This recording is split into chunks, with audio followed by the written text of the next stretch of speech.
बहुत अच्छे डॉक्टर साहब। मैं तो छोड़ चली, मैं तो छोड़ चली बाबुल का देश, पिया का घर प्यारा लगे। मैं तो छोड़ चली बाबुल का देश, पिया का घर प्यारा लगे। मैं तो छोड़ चली बाबुल का देश, पिया का घर प्यारा लगे। कोई मैके, कोई मैके न दे दे संदेश, पिया का घर प्यारा लगे। मैं तो छोड़ चली बाबुल का देश, पिया का घर प्यारा लगे। मैं तो छोड़ चली बाबुल का देश, पुरानी यादें हैं दोस्त, बाबू हैदर अली जुगनू के जमाने की।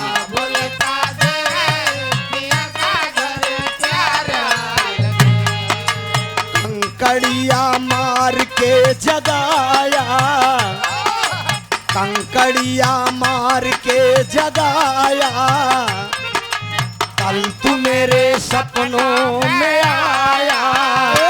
बाल माँ तू बड़ा ओ है, बाल माँ तू बड़ा ओ है। पुरानी फिल्मी गीतें हैं दोस्त।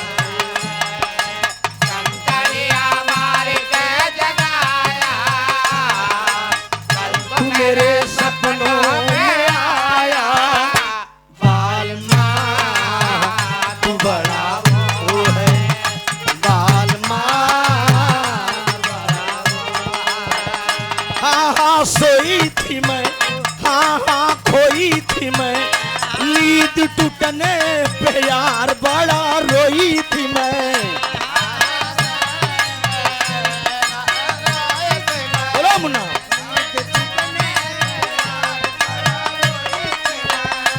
मेरे रोने पे तू मुस्कुराया, मेरे रोने पे तू मुस्कुराया। बाल माँ तू बड़ा ओ है, बाल माँ तू बड़ा ओ है, बाल माँ तू बड़ा ओ है। बारे डॉक्टर साहब एकदम सही बा, हमारा उम्र लेके तुझिया यही हो प्रयागराज।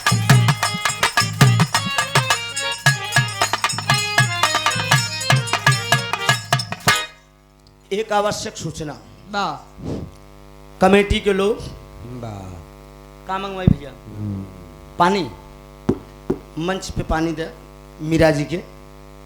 गर्मी इतनी तगड़ी है दोस्त, कहो मीरा गर्मी इतनी तगड़ी बा, पंखा चलत बना। हाँ ठीक, अब जौन गरम टेम्परेचर रही कुछ ठंडा हो जाए। बड़ा पसीना चुगत रहा, हम देखत रहे, अब धीरे धीरे सुखाई जाए, चिंता ना करा। देखा बड़ा मुँह नोची नोचा भा, मीरा कहन बड़ा मुँह नोची नोचा भा। ये मुँह नोची नोचा का आया, ये हमारे इलाहाबाद खिलवाड़ समझे। एका मुँह नोची नोचा ना ही कहा थे, यही कहा थी, कहा हाँ लड़ा है। अब के शायरी बोला से आपकी मजा आई। देखा राजा ऊ का गावत पे ऊ का गाए, इहिम तो प्रयागराज हटका बा कहो। हाँ अरे अब तो कुछ नहीं होत मीरा, पहले जमन जमन होत रहा, हम लड़त लड़त पक गए। अब तो हम तो तू सब जब मिले तो हम सोची कि मेहरुवन से बिरहा होत बा, हम अपन का करी भाई, ज्यादा मुंह नोची नोचा करब तो गौबे न करी। कहीं बहुत खराब कलाकार है, उससे प्रोग्राम नहीं लेंगे भाई, वो अटकाता है। हाँ उजाला जेका कह रही हूँ लेकिन हमसे तो हर जिला में गावत थी। जान लीजिए उजाला यादव वो वहाँ की बात वहीं खत्म करिए। त्रिभुवन नाथ किसी गायिका से किसी गायक से पूर्वांचल से व्यवहार कभी खराब नहीं हुआ दोस्त। हम उस सभ्यता पर रहा चाहिए थी कि जैसे हमारा उस्ताद हैदर अली रहन है, कब हम केहू को छेड़त नहीं रहन और जो छेड़त रहन को छोड़त नहीं रहन। अबे नहीं स्टार्ट करें तो हम दो कदम बढ़िए नहीं तो हम अपन सोचे रहे कि प्यार से काम बीत जाए साले के। अब आइए कि प्रश्नवाचक एक आए दिन तो हम धाई दिन कहें काहे अपन भेद खोल दे, जब तू अपन नहीं खोलू तो हम काहे अपन खोल दोनों मिले मुंह रहा कब भैया तो बात दबी है तो दबीन रहा दे। पाई मात्रा का लड़ाई एक गाय दिन मीरा बीर रस गाय दिन। चलिए आखिरी कार्यक्रम होगा दोस्त। एक फौजी जवान की कहानी आप लोगों ने सुना। देश कुर्बान हुआ बाबूजी जवानों के प्रति। हमारे देश की बहन बेटियों ने भी कुर्बानी दिया है। फौजी भैया अगर आपके आदेश हो तो कर्णदानी का मतलब बैनर लगा रहा। कर्ण जन्म हमने गा दिया। कर्ण का हल्का सा दास्तान मीरव जी गाए देन है। हाँ एक फौजी की दास्तान मीरा जी ने गाया। हिया ये अखाड़ा जमन बना हिया का भा दंगल भा के था का कुश्ती का न विजयी के भा अरविंद यादव झूसी। जरा जोरदार ताली बजाइए अरविंद जी के लिए। मीरा आपको मालूम हो चाहिए और आप हमारे मेहमान कलाकार हो। अब जो शेष बात रही एक काम करा सुना पहले कौनो प्रोग्राम अब अपनी तरफ तू लिखावा। अभी हमार तोहार उधार रही। अब तू कौन हमका बक्सर बिहार बोलावा अपने तरफ। हाँ कौनो बात नहीं भाई हम मीरा समझ ले। कम पैसा रही तो मीरा वाले में ले लेब ना। नहीं हम समझ ले मीरा हमार कम रही तो मीरा सम ले ले। अब खुशी से दई दे। अरे मतलब मिलनसार गवैया हम ले ले थी यार वैसे लेडीज बेचारी दई दे थी हमका पैसा कौड़ी मतलब दई दे थी। कहा थे हला गाय अगर कम बतर रख ले ये प्यार है कोनो मतलब खराब बात आप सब ना समझे बाबूजी। तो देखिए आप अध्यक्ष महोदय जी अगर आपकी इजाजत हो एक वीर रस का बिरहा हम पहलवान को सुनाई दे। ठीक बा सबकी इरादा बा भैया कुश्ती भाई मौके के बिरहा हो जाए। ठीक बा आइए एक बिरहा पहलवानी हो जाए। कब बबलू भैया मौके पे यार जब दंगल भाई तो गवैया का मतलब कि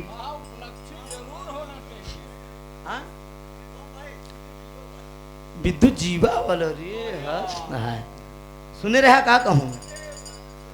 अच्छा सुने रहा ठीक ठीक ना का जाए तो धारे के विद्युत जीवा का सूट नखा जबरदस्ती छेड़त रहा रद्दी रामण के बहिनी के जान ला। अब हम विद्युत जीवा गाय दे तो मीरा हो सके नाराजो हो जाए। ऐसे में कुछ लपट झपट के बात बना। एक पहलवानी भी रहा हमारे देश के पहलवानों ने देश की गरिमा को बचाया है। हिंदुस्तान का पानी पानी होता है। अब देखा देश के प्रति बात आएगी मीरा जिला के प्रति नहीं और जिला के प्रति बात न हो चाहिए। गवैया का कोनो जिला नहीं होता। आज इलाहाबाद में गावत है काल हमहू बाहर जाई थी और वैसे ईश्वर की कृपा से जिला बदर हम रहबो करी थी। अक्सर गाड़ी हमार जो तीन रहा था बहरेन का रहा थी। ये आपसे पंच परमेश्वर का आशीर्वाद है और गुरुजनों का आशीर्वाद है दोस्त। तो चला मार साहब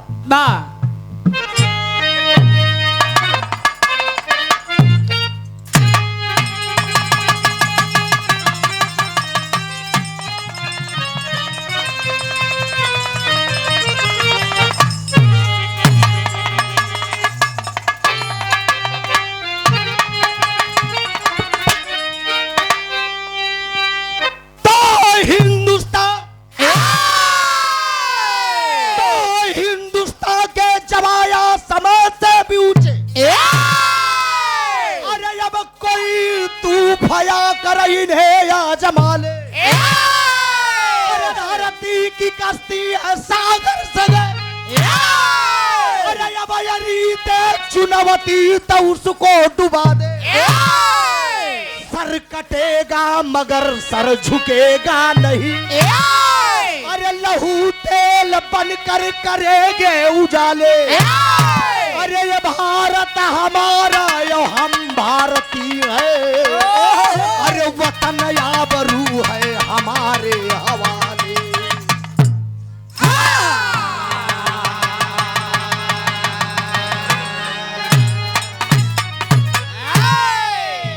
हिंदुस्तान का पानी पानी होता है दोस्त। हिंदुस्तान पर अगर जे निगाह उठाकर देखी ओकर आंख सारे का निकाल के हम ओकरे मतारी के हाथ में दे दे कोई नहीं होगा हिंदुस्तानी दोस्त। एक लाइन भाव दिया गया है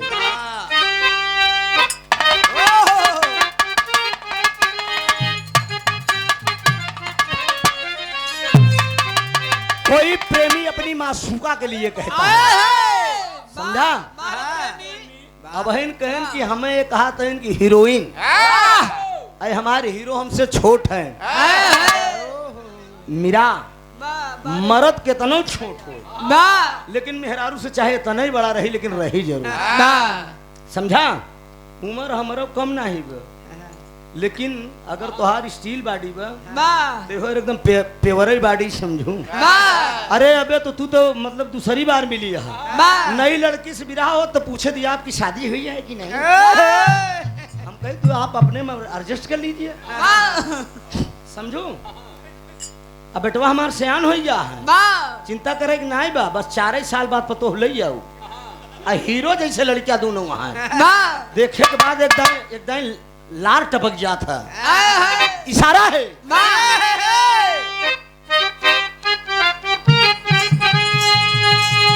अरे राहे वफा में मुझको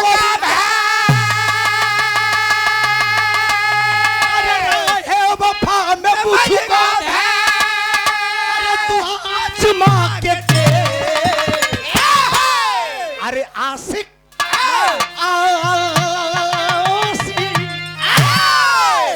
आशिक हूँ तेरा जाने जा अरे आशिक हूँ तेरा जाने जा तू अपना बना के दे आशिक हूँ तेरा जाने जा तू अपना बना के दे आशिक हूँ तेरा जाने जा अपना बना के दे आशिक हूँ तेरा जाने जा।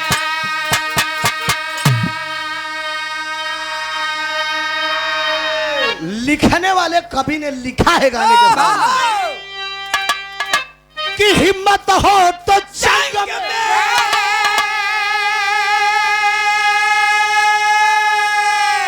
अरे हिम्मत हो तो जंग में अरे कभी पंजाबी ला के दे आ जाएगा समझ में अरे आ जाएगा समझ में अरे कभी जंघा मिला के दे आ जाएगा समझ में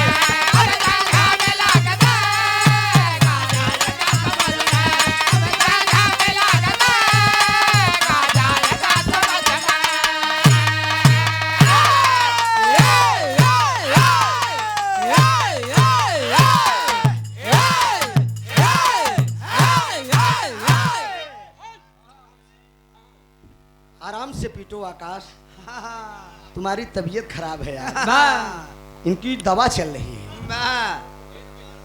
डॉक्टर बोले तो ढोल 15 दिन के लिए बंद कर दो हमके यार सेटिंग खराब हो जाएगी कम में पीटा लेकिन चला बचा लेकिन बहुत बहुत बहादुर हो इस स्थिति में आप भरपूर मेहनत कर रहे हो हिम्मत हो जंग में कभी पंजा मिला के दे आ जाएगा समझ में कभी जंघा मिला के दे जब पंजा जंघा मिली तब तो तुम्हें पता चली तब पता चली ना कि भेड़ा बा कि डाटा बा बाणी विष्णुया शेरस नजर्रा साथियों ब्रहा जगत के प्रेमियों के कहत रहा के कल लाई ना मन तले बुद्धि, बुद्धि तले आत्मा। एक का गोला बनाकर बाम पर फेंका करो और खींच लूं तस्वीर तेरी रात दिन देखा करो। वाह फोटोग्राफर। क्या कहूँ माशे अल्लाह तेरे नजर आपकी, क्या कहूँ माशे अल्लाह तेरे नजर आपकी, जी चाहता है खींच लूं तस्वीर। जवानी हर बसर की काबिले इल्जाम होती है, निगाहें नेक भी उस उम्र में बदनाम होती है। कोई कोई कहेला उमरिया का दोष में कह के गए सूरदास नजरिया के दोस्त गाने की शुरुआत साथियों यही से है, जौहरी की लाइन में है। बांधे चला जब तुहार मने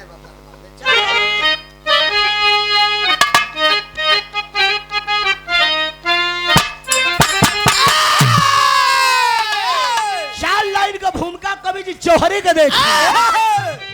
अरे हाथ पीरों की ये धरती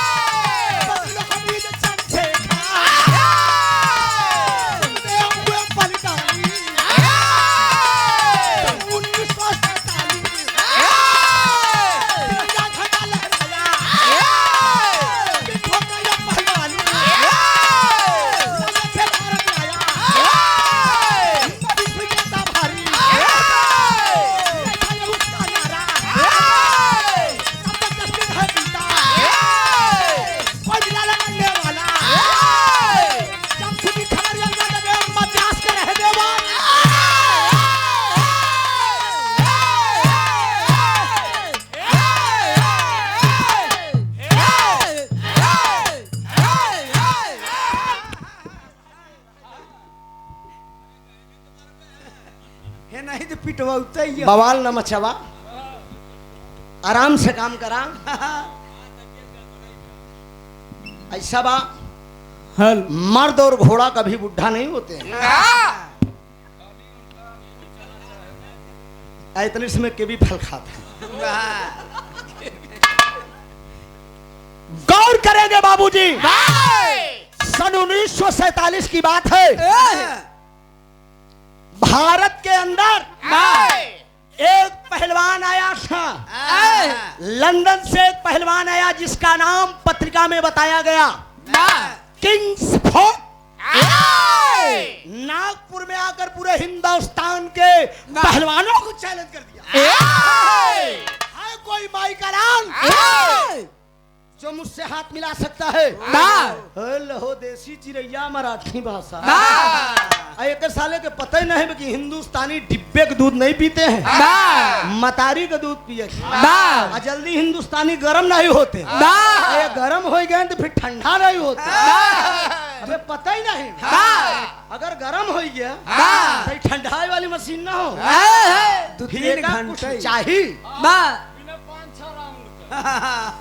5 राउंड तो खेलवा यार, 8-10 बात कर बिना दंड बैठक मारे छोड़ब ना। आकाश चैलेंज कर दिया, इंडिया वालों अगर अपनी माँ का दूध पियो हो किंग्सफोर्ड से हाथ मिला लो।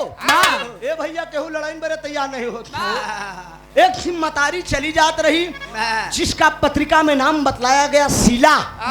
वो मतारी के पास एक लड़कियां रहन, 16 साल की उम्र में पहलवानी की तैयारी करत रहा। निगोटा चढ़ाई के अखाड़ा पर कुश्ती लड़ाई जात रहा।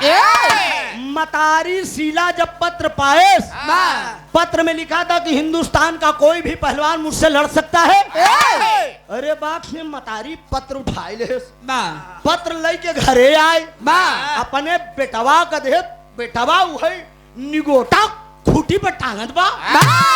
अब बुलाए के अंगद के कहा ये बच्चा बा, अरे ये बेटा मेरे तेरे रोम रोम में मेरे स्तन का अगर दूध गया होगा बेटा, वो डिब्बे के दूध पीने वाले हरामखोर किंग्सफोर्ड को जब तक तू चैलेंज करके नहीं पटक के नहीं आएगा, कसम है मेरे दूध की मां बेटा। अच्छा तो कमन बेटवा बा मतारी कितना बात सुन के चुप मार के बैठा रहे, जड़ा रही हुए ना जाई। तहार दिया मेरे देश का नौजवान कहता क्या है?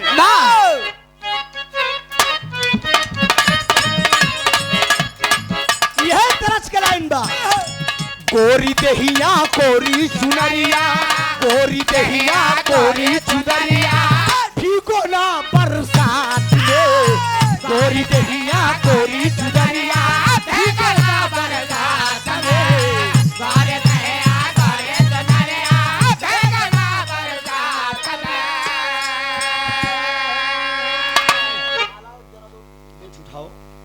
अच्छा ये कार्यक्रम के आयोजक साहब फौजी मनोज यादव की तरफ से 101 रुपए का आशीर्वाद आया है। बहुत बहुत बंदन ही लाइन पे आप बना एक लाइन हमारे गुरु जी गाए हैं हैदर अली अब हम कहीं बार बार गुरु का नाम लेता है बार बार अरे जेकर खानदान है ओकर तो जोतबई करब हाथी घोड़ा नाचई पतुरिया हाथी घोड़ा नाचई पतुरिया बबलू की बारात ये हाथी घोड़ा नाचई पतुरिया बबलू की बारात ये हाथी घोड़ा नाचे पतरिया बबलू की बारात में। थोड़ा से प्यार से आप लोगों के बीच में कुछ समय लेंगे। हमारे जिले के कुछ ऐसे महापुरुष आए हैं जिनका मैं मंच के माध्यम से सम्मान करना चाहता हूं जिनके दिशा निर्देश में आज त्रिभुवन हुआ है। हर परिस्थितियां चाहे जो रही हो दोस्त हर परिस्थितियों में मेरा साथ आप लोगों ने दिया है। हमारे इलाहाबाद के एक बड़े सुंदर राइटर आदरणीय रामचंद्र पाल जी आए हैं। मेरी निगाह पड़ी है कृपया आप गुरुदेव मंच पे आए। आदरणीय राम गुलाम मौर्य कवि साहब और आदरणीय सूरभान यादव जी ब्रह्मा विष्णु महेश तीनों लोगों को मैं मंच पे आमंत्रित करना चाहता हूँ। आप लोग मंच पे आए आप लोगों को मैं सम्मान करना चाहता हूँ।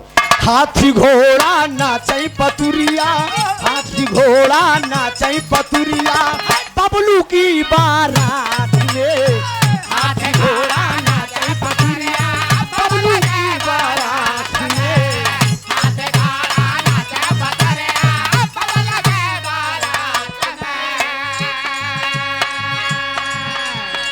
जोरदार ताली बजाकर आप लोग सम्मान करिएगा।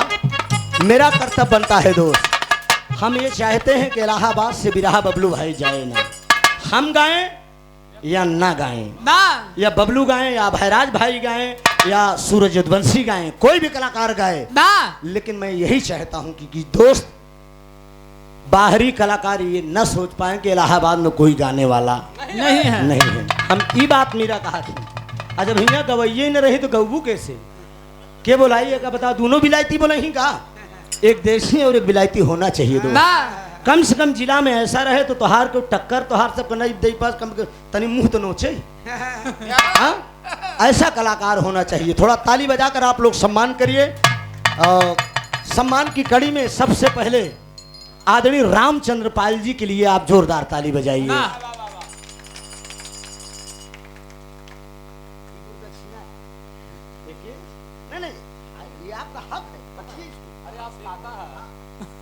आदरणीय रामचंद्र पाल जी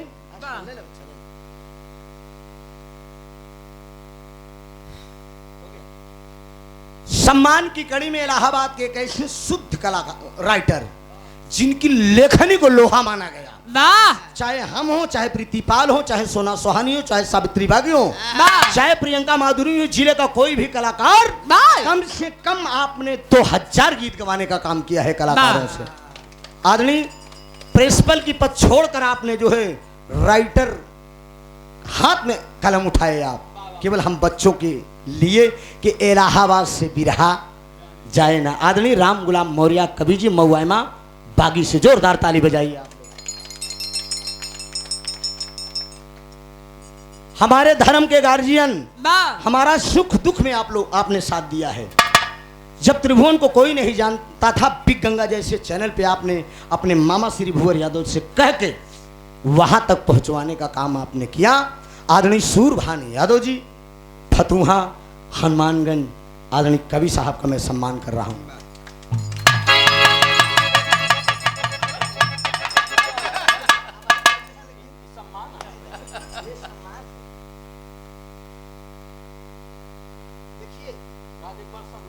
आओ खाली माला पहनाए के न छोड़े चाहिए उसके साथ दक्षिणा जरूरी है। हाँ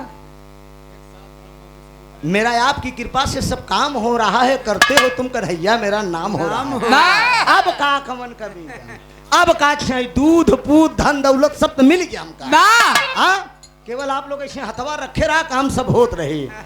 इशारा है हो गया भैया। हम ऐसा ही आशीर्वाद लागत बजन तक नहीं छोटान जाते हैं। घिसा जाता। हाँ, ऐसा है वैसे धीरे धीरे मशीनिया दाबत जा दिबे। हाँ,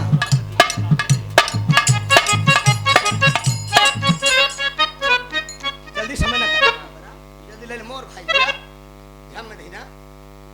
हो गया। हाँ ठंडा ही न पावे। हाँ। गर्म ही रहा है। तू कहा था छोट हो जाता है, हाँ, हमरे दुल्हन कहा थी हमके हमार पेटवा को निकरा जात बका। हाँ, कहें तू अपन पेटवा सिहाता हा, हाँ, कहे हमका अच्छा लगा था। वाह हमरे मलकिन कहे सच्चाई बताओ थे मेरा मंच पे, हमरे मलकिन कहे ना पेट तोहार अच्छा लगा था हमका। वाह। ए हमके जब तोहका अच्छा लगा तो मीरा का अच्छा लागे चाहे ना लागे, वाह सारा काम तो तोहसे बा, उनसे सब तो कमन काम बा। अंगद बहादुर बोल पड़ा है, अंगद बहादुर बोल पड़ा करके जज्बात में। अंगद बहादुर बोल पड़ा है करके जज्बात में।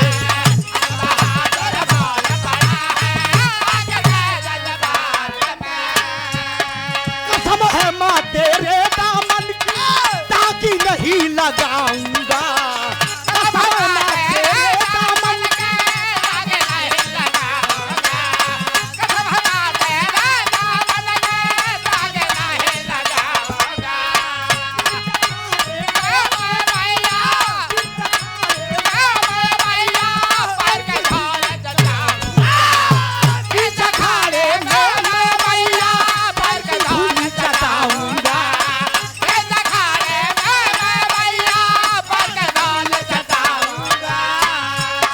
गोरा साले की मैया मैं, गोरा साले की मैया मैं ला दूंगा औकात में। गोरा साले की मैया मैं ला दूंगा औकात में।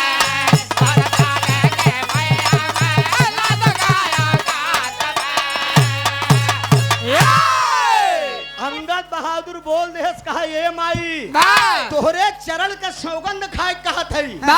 उ जवन डिब्बा का दूध पीने वाला सार बा ना, ओका जब तक हम पटक के ना आऊ कसम खाए कहत है महतारी तोहरे आगे हम मुंह न दिखाऊ, हम मुंह न दिखाऊ जब तक पटक के न आऊ। अरे बाप रे बाप, मेरे देश का जवान किया क्या दोस्त। बोला हिम सरकारी दी कितना दे लेके, अरे अब निकलवाया गड्डी यार, बवाल कही दिया यार, पैसा जल्दी हम निकालित नहीं यार, जो ना जेब हम चला जाता, बहुत कष्ट से निकाले का जान ले। ए बाबूजी पहुंचा है जॉन अखाड़े में, अरे पहुंचा है जॉन अखाड़े में, तब नागपुर में आया है, जाकर तुरंत किसफोर्ड से हाथ मिलाया है। बलिदानी मेरी मातृभूमि, अरे बलिदानी मेरी मातृभूमि, अरमान न दिल का सहती है, और उस देश के ही हम वासी हैं जिस देश में गंगा बहती है। चूहे की औकात तेरी, अरे चूहे की औकात तेरी बिल्ली से नजर मिलाता है। गीदड़ का बच्चा गीदड़ है, तू शेर से लड़ने आता है। क्या समझता है साले, क्या समझता है, खाली लौंडा देखत। तो के अंदाजे नहीं बजे, अगर गरमाई जा तो हम ठंडा ही न हो। साला जल्दी गर्म नहीं होते, रिकॉर्ड है। ये अंगद कहा तू अपने अपना ले मेरा नाम और भैया तो के हम बहुत माने थे। ये तो हाल मुस्कुराहटे थे जान मारे। हाँ मीरा बहुत अच्छी कलाकार है। दूसरी मुलाकात है और दूसरी रात भी है, अब सभी बिता चुकी है मीरा, अब सुबह हो वाली है, अब का मजा आई।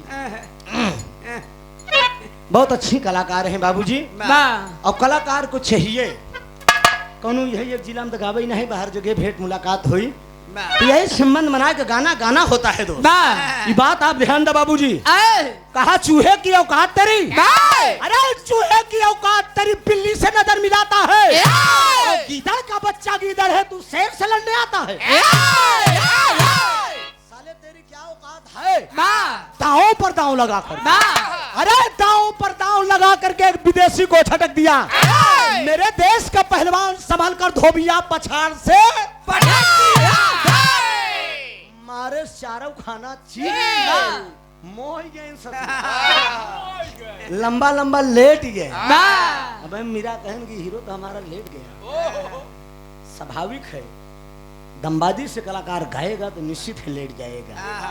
मीरा काहे लेट गयो, हम जाते हैं कमर पिराए लगा हो, यहाँ दर्द करते हम हार दर्द हम समझ सकते, जनता नहीं समझ सका। एक कलाकार का दर्द एक कलाकार ही समझ सकता है। अंदर से कहाँ कहाँ पिरात हो ये हम जानत है।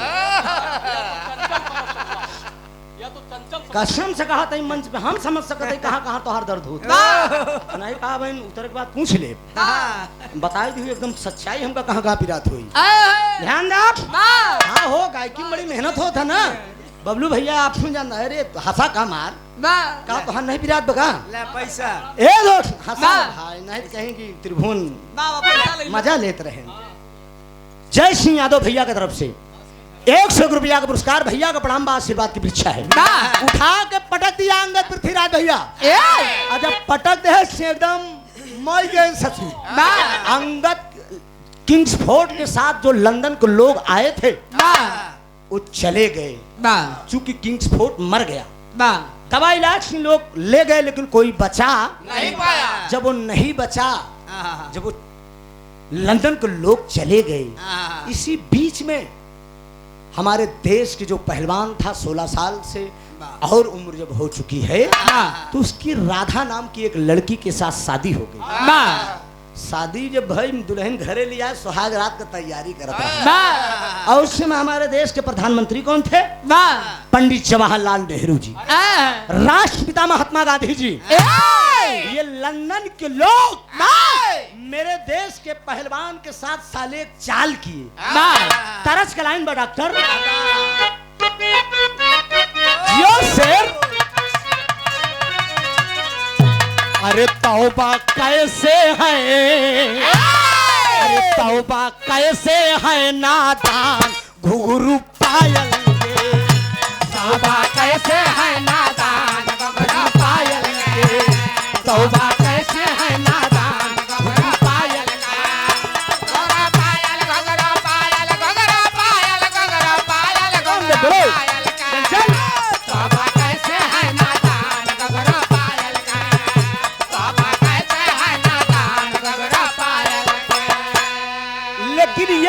चमड़ी वाले लंदन के लोग क्या करते हैं मेरे देश के पहलवान के साथ? अरे किया है कुश्ती का ऐलान लंदन वालों ने, किया है कुश्ती का ऐलान लंदन वालों ने, किया है कुश्ती का ऐलान लंदन वालों ने, लंदन वाला लंदन वाला लंदन वाला लंदन वाला लंदन वालों ने, किया है कुश्ती का ऐलान लंदन वालों ने, किया है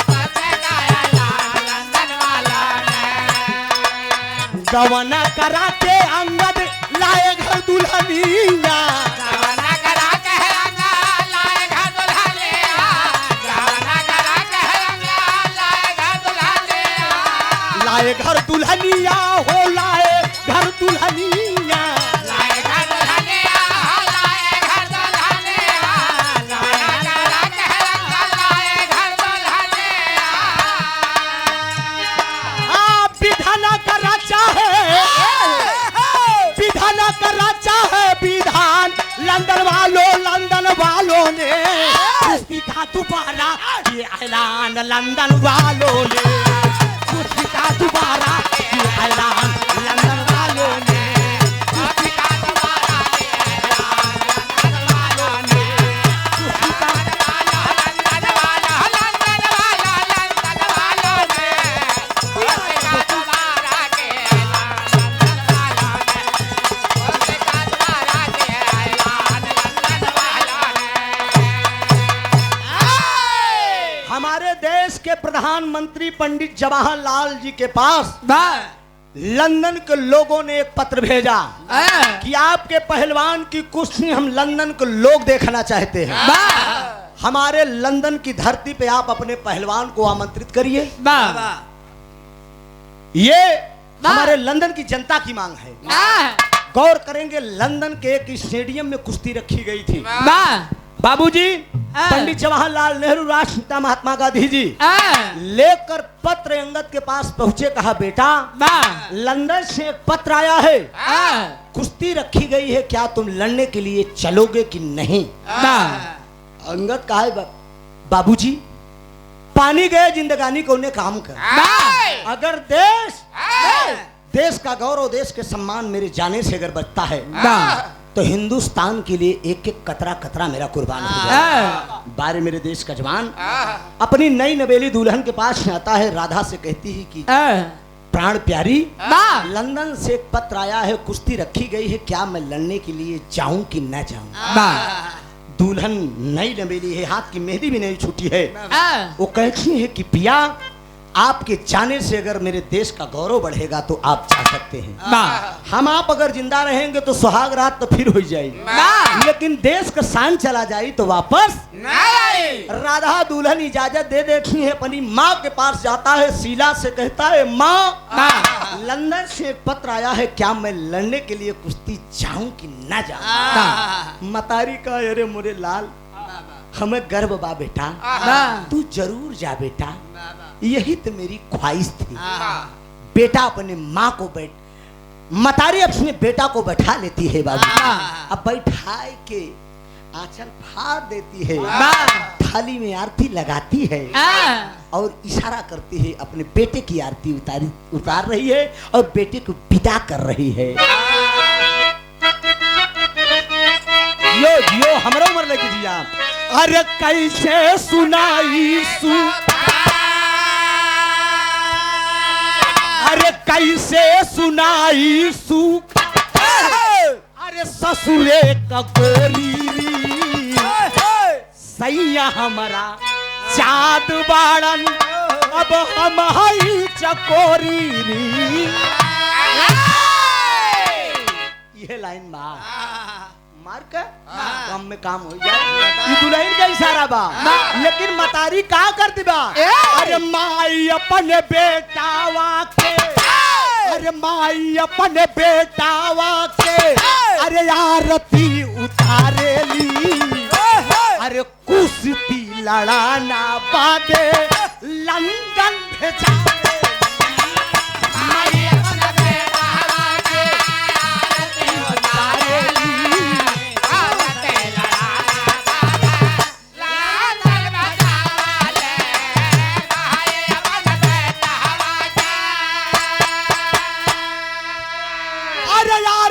उतार माई अब टिकवा लगावेली, अरे या चल के फार के ताबीज एक बनावेली,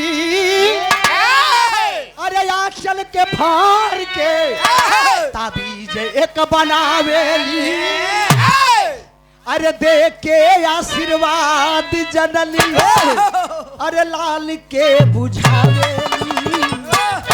बेटे को आशीर्वाद दिया, आरती उतारती है, आंचल फाड़ दिया माँ, आंचल फाड़ के एक ताबीज अपने बेटे की भुजा में वो माँ बांध देती है।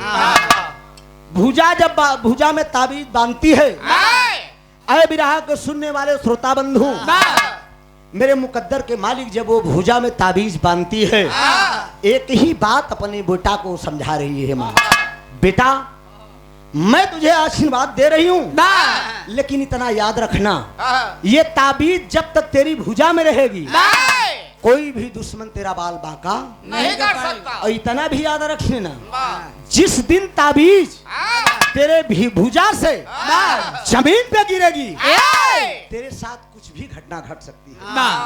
बेटा को यही समझा कर माँ भेज देती है, और जब बेटा चलता है तो टेरी का भाव दिया।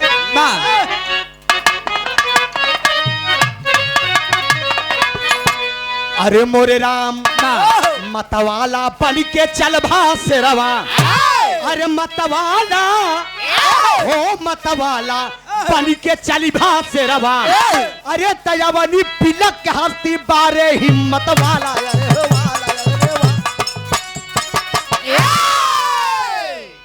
अवनी पिलक के हस्ती बारे हिम्मत वाला मतवाला बन के चल भा सिरवा तो आशीर्वाद जननी का लेकर हिंद केसरी हुआ तैयार आशीर्वाद जननी का लेकर हिंद केसरी हुआ तैयार होने लगी विदाई घर से जुट गई लेकुल नर और नार मद्रास से जाकर दिल्ली पहुंचा एरोप्लेन पर हुआ सवार संग में पीएम नेहरू चाचा बाबू गांधी चले सुधार कौन कौन माता का आशीर्वाद दिया मद्रास से जाकर दिल्ली पहुंचा और जब दिल्ली पहुंचा तो एरोप्लेन पर सवार हो गया जब एरोप्लेन पर सवार हो गया तो अंगद के साथ कौन कौन जा रहे हैं हमारे देश के प्रधानमंत्री पंडित जवाहरलाल नेहरू और राष्ट्रपिता महात्मा गांधी जी जब दोनों लोग लंदन उसे कुश्ती लड़ाने के लिए जा रहे हैं लंदन का दूसरे पहलवान का नाम है जॉनसन किंग्सफोर्ड मरा था इंडिया नागपुर में और जॉनसन से कुश्ती रखी गई है लंदन के अंदर जब एरोप्लेन पर दोनों लोग सवार हो जाते हैं तीनों लोग तो पंडित जवाहरलाल नेहरू राष्ट्रपिता महात्मा गांधी जी अंगद को उसी एरोप्लेन में थोड़ा से समझा रहे हैं क्या समझा रहे हैं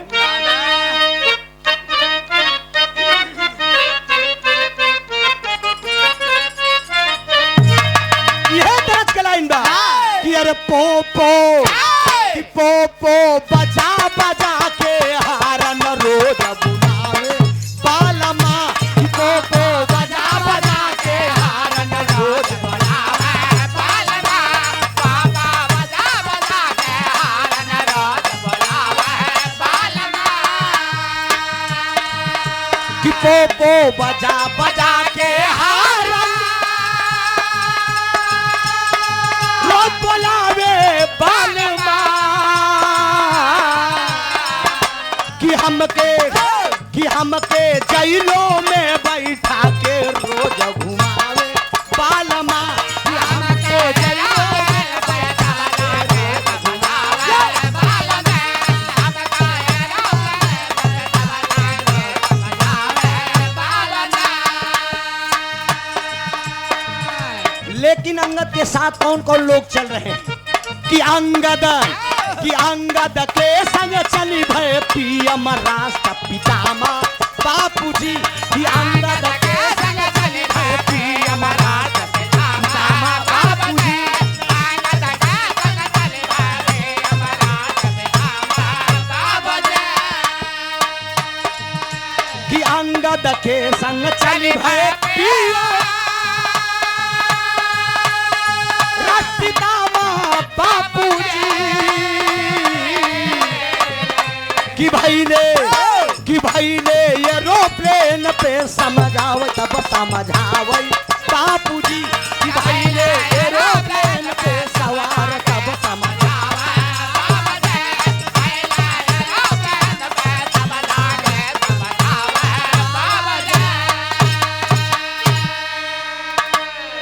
एरोप्लेन पर जब तीनों लोग बैठ जाते हैं तो पंडित जवाहरलाल नेहरू और राष्ट्रपिता महात्मा गांधी जी अंगद को समझा रहे हैं कि बेटा लंदन चल तो जरूर रहे हो लेकिन याद रख लेना ये लंदन को लोग बहुत चाल करते हैं देश की गौरव तुम्हारे हाथ में है देश का सम्मान तुम्हें बचा के वापस आना है देखते देखते बाबूजी लंदन के अंदर पहुंच गए एक स्टेडियम में कुश्ती रखी गई है जैसे आप लोग विराह सुन रहे हैं कि मीरा मूर्ति बक्सर से आई है त्रिभुवननाथ अपने यहाँ जिले से ऐसे देखने वालों का तांता लगा था लोग इकट्ठा थे तमाम स्टेडियम कुर्सियां खचा खच है लेकिन 2 कुर्सी खाली थी एक पर पंडित जवाहरलाल नेहरू बैठ गए दूसरे पे महात्मा गांधी जी बैठ गए जब दोनों लोग बैठ गए अखाड़े के बीच में निगोटा चढ़ाकर वो चांसन घूम रहा है 16 साल का लड़का निगोटा चढ़ाए जब अखाड़ा में गया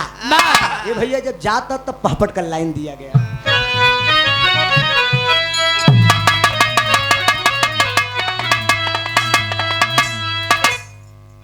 अरे भिसिल रे फरी तुरत दिया, अरे भिसिल रे फरी तुरत दिया, अरे बजाई बीचे दंगल में, अरे भिसिल रे फरी तुरत दिया बजाई बीचे दंगल में, अरे हिंद के सरयुद्ध तुरंत चला गोदाई बीचे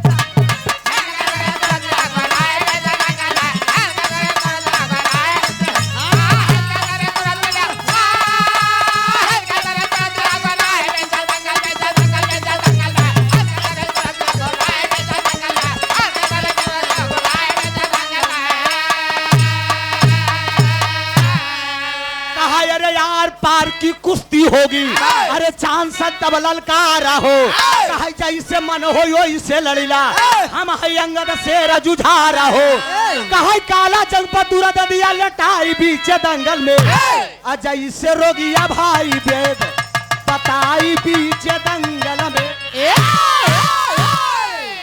जानसन ललकार दिया, कहा 16 साल के बच्चे हो भाग जाओ, मतारी का दूध का दांत नहीं टूटा बा, तू लड़ाई आई है, इशारा कह के वो कहा बस छोटा सा,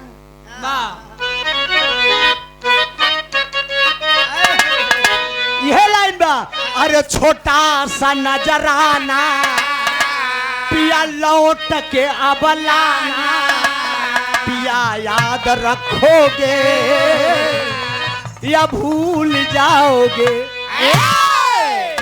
कहा दे बेटा अरे बच्चे हो अभी कल के, जा भाग जा मोर बेटवा, जा जा तो का हम बख्श देते बेटवा, जा चला जा, कहा बेटा अरे बच्चे हो अभी कल के, अरे कच्चे हो तुम अकल के, आए हो यूं उछल के बोलो जम के लड़ोगे या भाग जाओगे, ई जानसन कहत बा, लेकिन अंगद कहा सुना हम का इसे तैसे जिन समझा, का कहत बा, अरे बच्चे नहीं समझो, अरे बच्चे नहीं समझो हम बाप तुम्हारे,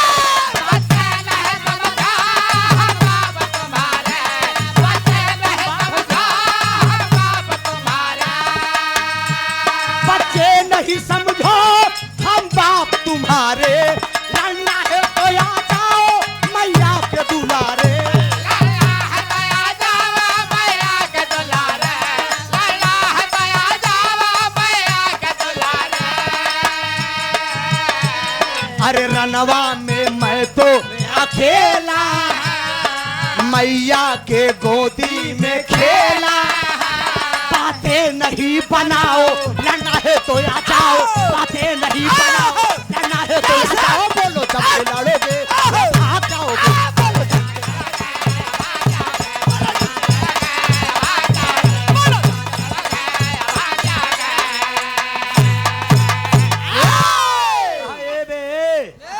बात न बनाओ समझे, तई लंदन कहे तेरी माई कैसी तैसी, तई लंदन कहे तो हम हिंदुस्तान कहे, अरे तारे हम देखे में लड़के, अब बाकी तो चापत तो निहुरे निहुरे अभी तोहरे हिया आए कि हम चैलेंज करते हैं, एक बात बताई, शेर का कोनो इलाका नहीं हो, शेर जैसे अपने हिया दहाड़ी उससे बाहर जाई तब दहाड़ी भैया, एक जान ले वही अंगल ललकार दे सुन, तो बात लड़कियां हम बात सुन लेता, हम तोर बाप है, और से दाई आओ तो देख तो का नीचे कहीं देख ऊपर का सारा वो मजा लेब ना, एक जान ले, हाँ अगवाई दे, ऐसे ऐसे जान ले, कैसा दाम लगाए हम कब, ये अंगद कह रहा है, हंसा ना यार ना, सेहत के लिए नुकसान हो जाए, झगड़ा हो जाए, सवेर होत बा कहीं नहीं ऐसा नहीं मोर भैया, राम राम मेहमान कलाकार हैं, राम राम करा, राम राम मोर भैया हुआ दूरदर्शना देवी की तरफ जिन जा, ए भैया ऐलान कर दिया कि डिब्बे के दूध पीने वाले तेरी अगर हिम्मत हो तो मुझसे लड़ जाओ, अखाड़े के बीच में लड़ाई शुरू हो रही है, अल्लाह का प्रमाण दिया गया,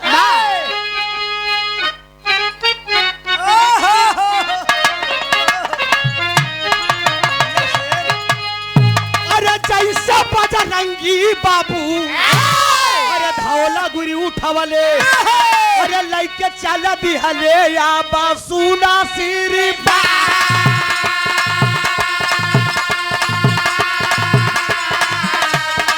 जैसे कन्हैया बाबू गोवर्धन उठावा वैसे आजा अंगद ले ले दुश्मन के उठा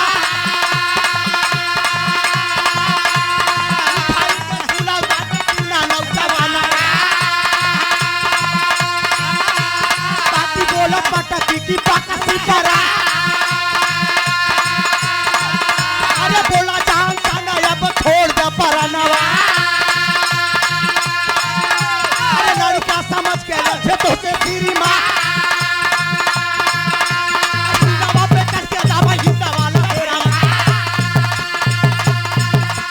हिंदावा पे करके दावा हिंदा वाला अरे टूटल हड्डी मुंह हवा से खून गई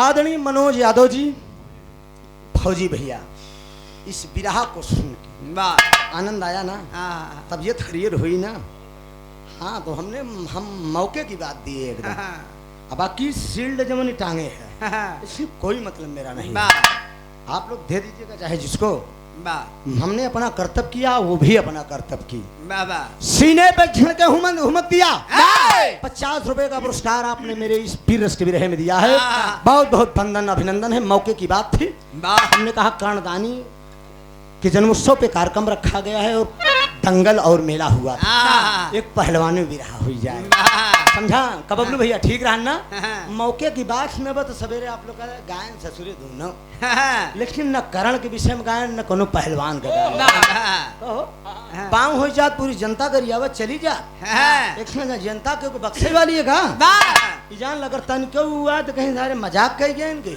हमारे नींद राजू खराब कह दे ध्यान दीजिएगा प्रमाण मिला है जिस तरह से बजरंगी धौला गिर उठाए थे आनंद कंद 16 कला पूर्ण भगवान कन्हैया गोवर्धन पर्वत को उंगली पर उठाए अपन नक पर उठाए थे वैसे 16 साल का लड़किया जॉनसन को उठाए थे टांग दिया बोल बोल तेरे साथ क्या किया जाए मार दिया जाए कि छोड़ दिया जाए बोल तेरे साथ क्या सलूट किया जाए जॉनसन कहा तो कि छोड़ दे माँ कसम जिंदगी बख्श दे तो उसे कभू हाथ में मिलाओ बोल बे बोल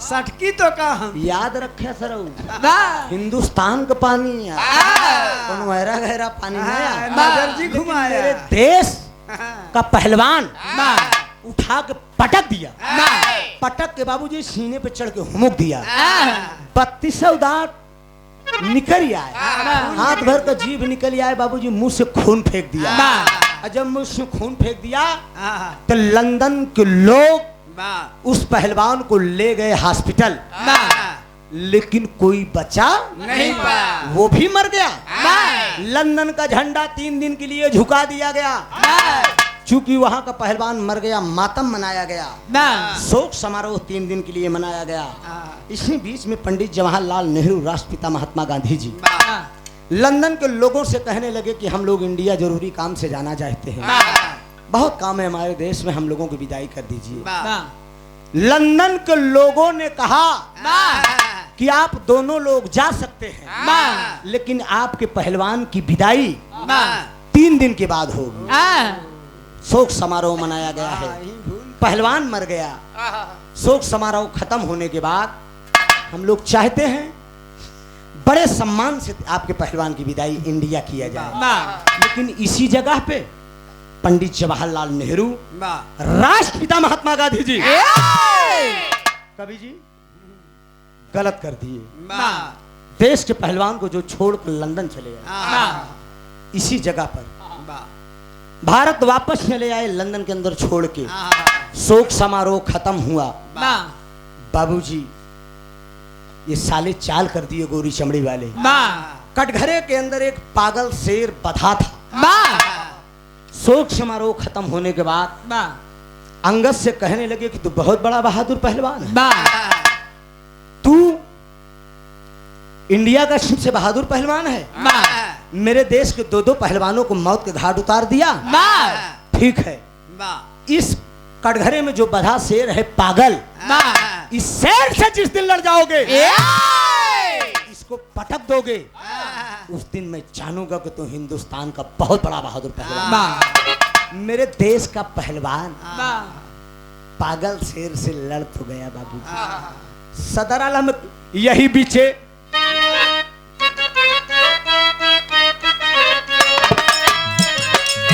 यही बीचे दगा कई कैले गोरे पपिया, यही बीचे दगा कई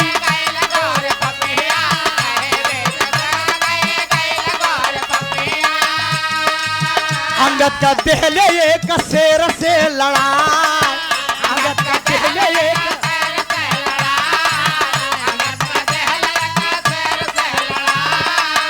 माई का तबीज ले झुका जब जवानावा, माई के तबीज जब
सुना दादा राम पहला सुने गावत रहे कहा माधवी का पूछ पीता पीता रे कहाना सही फागुन दिया ले आए गावना से कसम मोर नगे सो थारी गाना लहुरी नदिया रे लहुरी नदिया बोला तो बोला नहीं भैया आया गाना पानी के बहाना बाहर दिया वैया बात भया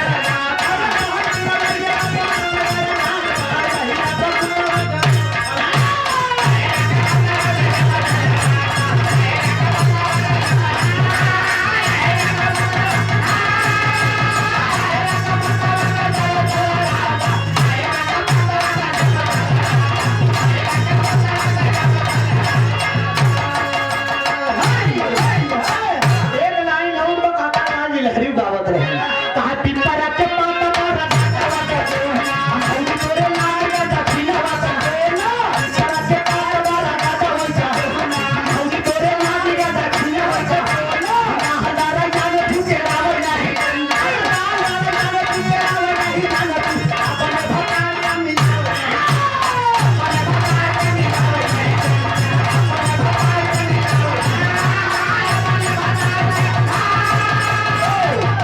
समय मीरा को भी जाना है बिरहा अरे बिरहा भरी बरियार हो अरे कनिहार कई धरतिया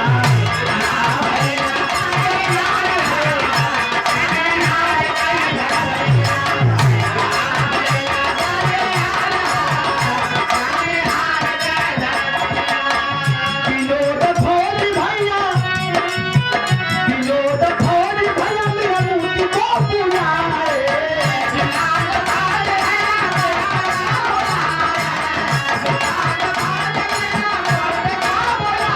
उत्तर बिहार के कलाकार आए उत्तर बिहार के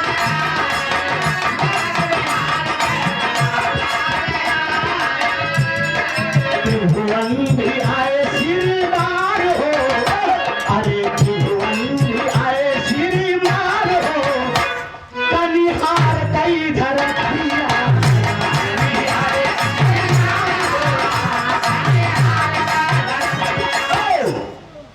सूरभान रामचंद्र पाल और राम गुलाब आए अरे त्रिभुवन नाथ के आशीर्वाद हो जताए